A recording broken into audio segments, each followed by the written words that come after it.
মায়ার নবী ডাক দিয়ে বলে, আবু বকর, গভীর রাতে মসজিদে নববীতে কেন নামাজে দাঁড়ায় যাবেন? আবু বকর বলেন, ইয়া রাসূলুল্লাহ, আল্লাহর আদালতে কেমনে যে দাঁড়াইয়া হিসাব দিব? ওই মালিকের পরিচয় তো আমি এখনো পাই নাই।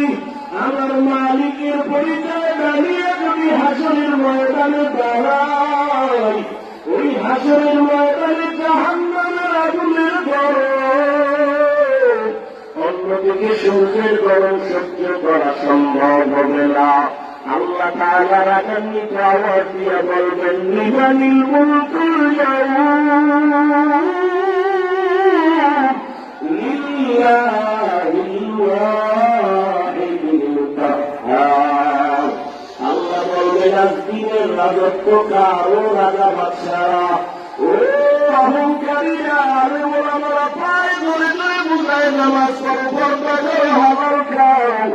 অহংকারী ভাব নিয়ে বলো নামাজ পড়ার দরকার নাই, রোজা রাখো না, পর্দা করো না। ওরে আমার মাওলাকে ছোট মনে করিও না। আমার আল্লাহ যত দয়াময় ততটাই ভয়ঙ্কর।